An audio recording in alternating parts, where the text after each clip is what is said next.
राजापूर बंधाऱ्यातील पाणी पातळीत वाढ, गौरवाडसह 8 गावांचा पाणीप्रश्न मार्गी. जिल्ह्यासह राधानगरी धरणाच्या पाणलोट क्षेत्रात सुरू असलेल्या पावसामुळे पंचगंगा नदीत नैसर्गिक पाण्याची आवक वाढली असून त्याचा सकारात्मक परिणाम शिरोळ तालुक्यातील राजापूर बंधाऱ्यावर दिसून येत आहे. गेल्या 3 दिवसात बंधाऱ्यातील पाणी पातळीत तब्बल 3.5 फुटांनी वाढ झाल्याने गौरवाडसह कृष्णा काठावरील 8 गावांच्या पिण्याच्या पाण्याचा तसेच शेतीच्या सिंचनाचा प्रश्न मोठ्या प्रमाणात मार्गी लागला आहे. राजापूर बंधाऱ्यात अडवण्यात आलेले पंचगंगा नदीचे पाणी नृसिंहवाडी संगम घाटातून पुढे येऊन कृष्णा नदीत फुगवटा निर्माण करत आहे. त्यामुळे राजापूर, बस्तवाड, आलास, बुबनाळ, नृसिंहवाडी, औरवाड, गौरवाड, कवटेकुलन, शेडशाळ आणि गणेशवाडीपर्यंत पाण्याची पातळी वाढू लागली आहे.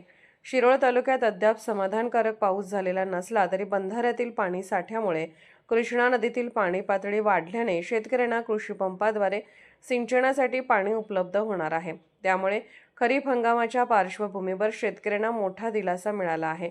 काही दिवसांपूर्वी कृष्णा आणि पंचगंगा नदीतील पाणी पातळी अत्यंत खालावल्याने सिंचनासाठी उपसाबंदी लागू करण्यात आली होती. तसेच अनेक गावांमध्ये पिण्याच्या पाण्याचाही प्रश्न गंभीर बनला होता. मात्र गेल्या 2-3 दिवसांपासून जिल्ह्यात आणि राधानगरी धरणाच्या पाणलोट क्षेत्रात झालेल्या पावसामुळे नदीतील प्रवाह वाढला असून त्याचा थेट लाभ राजापूर बंधाऱ्याला झाला आहे.